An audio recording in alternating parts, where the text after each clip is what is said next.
Well, guys, we have some very exciting news on the oil tanker industry front, and that is a ship that's blocking the Suez Canal, which is basically a trade route that connects the Indian Ocean to the Mediterranean Sea.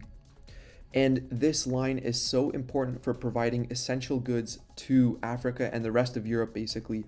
And it avoids ships from having to go around the Horn of Africa, which adds about, I think, 6,000 miles. So what this means is it's pushing the prices of oil tanker stocks and cargo stocks up like crazy. So if you look at NAT, of which I own shares of this company, it's up by 15% today. Frontline, another oil tanker stock, is up by 6% today. EURN up by 5%. DHT up by 6.7%. So we're going to talk if you should buy shares of oil tanker stocks right now, how long this is going to last, and what can be expected of the profitability of NAT and other oil tanker companies. But before we get into it, be sure to smash the thumbs up button, as well as check out links to, for example, my free Discord, where we can talk about time-sensitive situations like these, as well as my Wealthsimple account, where you can, of course, sign up for free. You'll get $10 towards your next stock purchase, and it's Canada's first zero-commission trading app. So first, let's look at exactly what the implications of this are. It could take days, if not weeks, to unstuck the ship. Okay, so this is a picture of the ship. As we can see, this is one side of the Suez Canal, and it's a 220,000 ton container ship. And this is the worst marine traffic jam of the history of the Suez Canal. And so about 185 cargo ships carrying billions of dollars of goods from livestock to crude oil are waiting to enter the waterway. Okay, and so if you don't know, specifically, NAT solely operates in the Suezmax oil tanker ships, and the name Suezmax is a name given to the largest ship that is able to traverse the Suez Canal. Okay, so this specifically impacts NAT, and that's why I think NAT is up more than Frontline or EURN. The situation for global trade is so dire that two of the largest ocean shipping companies in the world are considering rerouting around the Horn of Africa. Okay, and so it adds 6,000 miles and $300,000 in fuel cost to the journey. And so as a result, because so many ships are backlogged, that means that puts a lot of these ships out of commission, okay? And that increases the freight rates, therefore, because of the basis of supply and demand. So if you think about it, if a lot of these ships are on the ocean just waiting for the Suez Canal to get unclogged, that means they're taken out of the shipping industry, and ships that are available, though their current spot rates or freight rates for the ships to be contracted out spikes up. And what does that mean? That means increased profits from the oil tanker companies. And we'll have Mr. Herjborg Hansen, the CEO of NAT, explain it a little bit more in depth. The Suez Canal needs a laxative. Okay, so that's a given. And about 10% of worldwide shipping traffic flows through its narrow waters, including roughly 5% of globally traded crude oil. This is huge, huge news. All right, and the ship that's blocking it is called the Ever Given. This is just a picture from here. So look at this shipping container. And then we'll see a close-up right here. Look at that. That's a huge ship. So it's going to take a combination of unloading the cargo to make the ship lighter, as well as trying to, as we can see here, dig around the sand right here, is what this tractor is trying to do.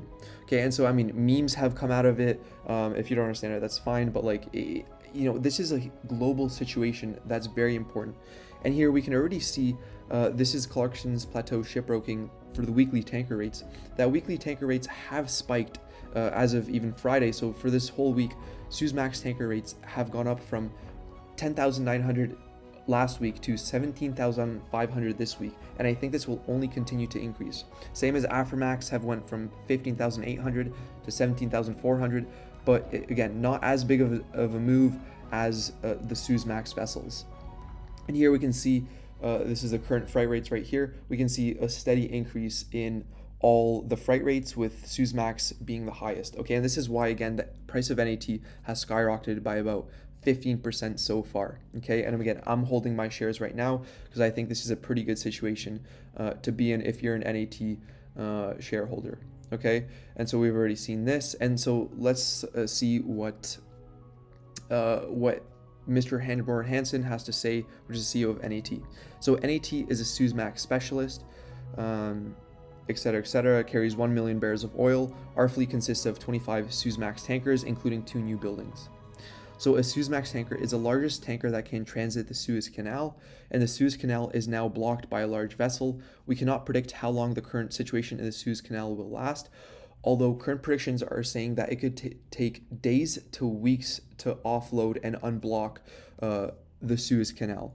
A closure of the Suez Canal over a prolonged period of time would require vessels to divert around Africa, going from west to east and vice versa. This is a materially longer distance. A longer voyage will lock up more shipping capacity, reducing the effective number of voyages the world fleet can perform over a period of time.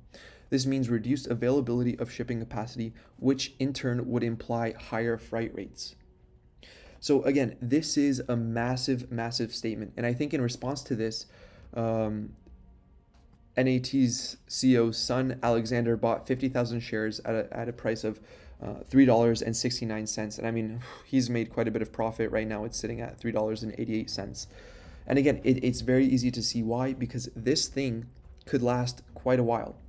Even in response to this, because oil cannot be transported from one place to another, we can see oil, there's articles like these, oil rebounds on Suez outage, and we can see again, oil right now is $60.87, up 3% on the day.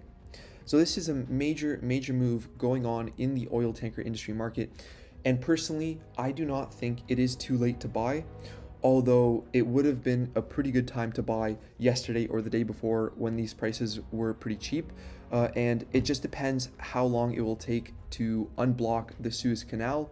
And again, there's a couple of articles, if we go back here, saying that again, that it could take days/weeks. And if it takes weeks, this would mean that the freight rates would go up significantly. And if this freight rates go up significantly, then we could see this reflected in NAT's and other oil tankers Q1, Q2, and potentially even Q3 profits, especially if there's a lot of time charter equivalents where companies contract out the ships for longer periods of time at a higher rate. So this is, again, a pretty big deal. And again, it's hard to know exactly when the offloading period will begin and when the canal will be unblocked. But I think this could be pretty good for NAT, especially in the short to medium term time. Okay, so again, I'm doing my NAT oil tanker update of the week right now because of this pressing news. Again, I do not think it is too late to buy. I do expect potentially the short-term price to go around to $4.50. That's just my prediction. I will not be selling any of my shares unless NAT goes up significantly higher, and I'll keep all the people who are subscribed to the Discord, especially the private Discord, updated on what I'm doing with my NAT shares. So again, please smash the thumbs up button. Let me know what you think about this whole conundrum. Thank you for watching. Take care, have a fantastic day, and let me know what you're doing with NAT or other oil tankers. Cheers,